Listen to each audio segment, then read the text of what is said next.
I'm Robin and this is Living Simply. This is the place you can come to for free health and fitness tips every week and free workouts as well. So if you haven't already, make sure to subscribe, hit the notification bell so you can be updated every time I post a new video. Today we are talking about how to work out without hurting your wrists.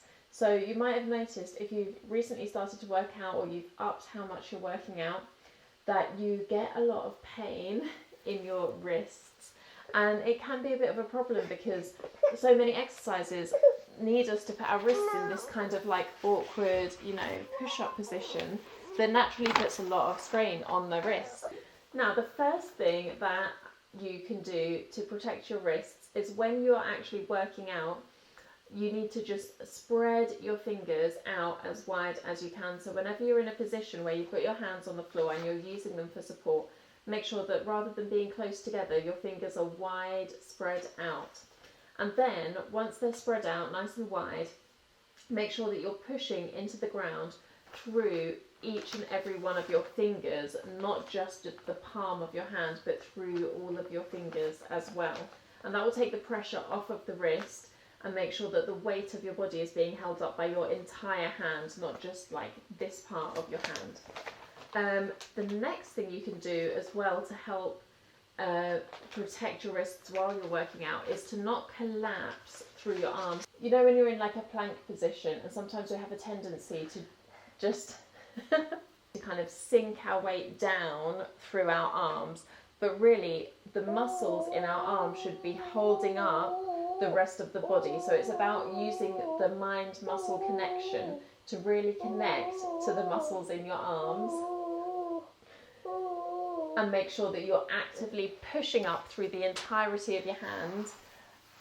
If you have been exercising for a while, or you've suddenly started exercise, started a new regime and you find that you're using your wrists a lot more than they used to, you can always rest on your fists or rest on your elbows. Okay, so it will depend on what particular exercise you're doing at the time, but pretty much everything that you would do in a position where you've got your palms on the floor, you could always replace your palms for either your fists or your elbows, and it'll be clear, depending what else you have to do in the workout, which one is going to be the best option for you. But there are always options to just take that strain off of your wrist, but carry on working out anyway.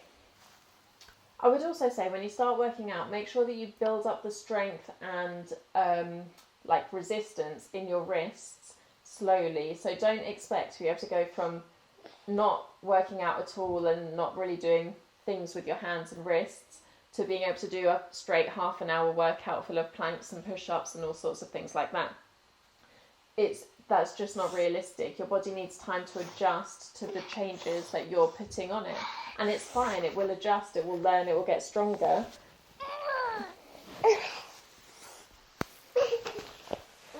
But you have to give it time, okay? So just start maybe with doing a couple of moves that require your wrists being used, and then maybe a few more the next day, a few more the next day.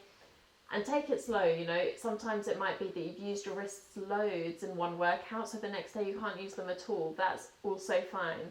Don't beat yourself up just because you could do something yesterday and you can't do it today.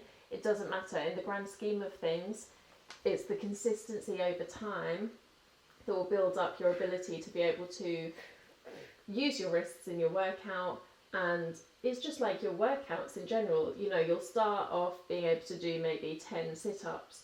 The next day you might be able to do 20, but the next day your abs will be really tired and maybe you can only do 5. It doesn't matter, it doesn't mean you've got weaker.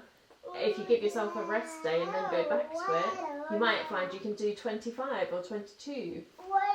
Over time you will be getting stronger. It's never a straight line graph, it's always up and down, up and down. And of course there's other factors that come into it, like maybe you're not feeling very well, or maybe you're tired, or there's so many different things that could change how you're performing on any one day. So just be mindful of how your body is feeling, and if your wrists are aching one day, just take it down to the fists, take it down to the elbows, or just do a completely different workout that doesn't require you to use your wrists. Which brings me to my next point, which is please do not ever work through the pain. If you are experiencing bad pain in your wrists or any other joint, or anywhere really in your body, bad pain, like injury pain, do not work through that. That is not good. You will just make your injury worse, and it will be longer before you're able to go back and work out again.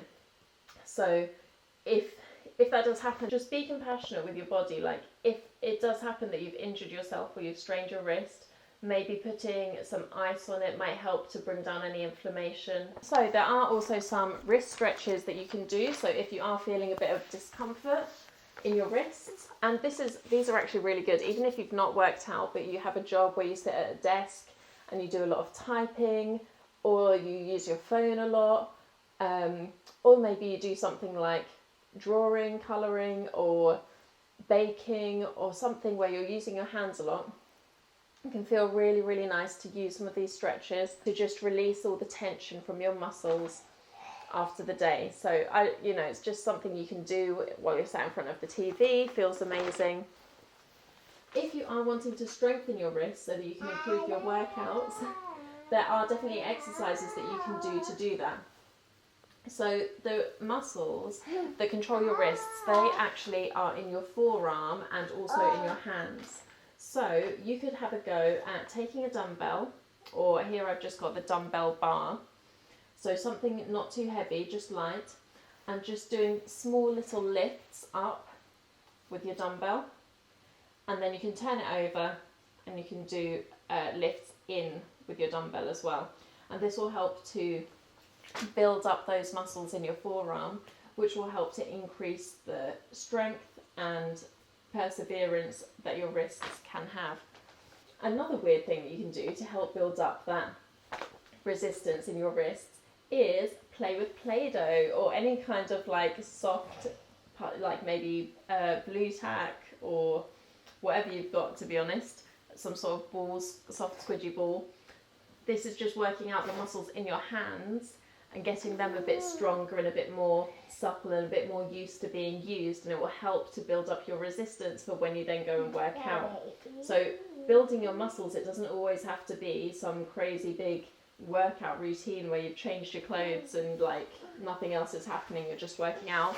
You can literally play with a bit of Play-Doh. And the last thing that you can do to help to strengthen your wrist muscles, and it also sounds really weird and you will look weird doing it, but it will help, is hold on to some weights in your hands and literally walk around the house or around your garden or wherever you want to go, just holding the weights. And I suppose this could be subbed for like shopping bags, as long as the weights are even on both sides. And this will just help to build up the muscles in your wrists so that you can use them during your workouts. So those are all the tips that I have for you about how to improve your wrist resistance and wrist performance in your workouts. I really, really hope they're useful to you. They've been so useful to me because my wrists suffered when I first started working out, and learning these things really helped me to be able to work out for longer and then achieve other things that I wanted to achieve in other parts of my body that before I wasn't able to do because my wrists couldn't take it for so long. So, Sol has been my guest of honour today as well. Thank you, Sol, for coming here and getting in the way and talking when I'm talking. Should we say bye-bye? Mom, wait. You want to wait? No, wait. What are you waiting for? Wait. Okay, say bye-bye.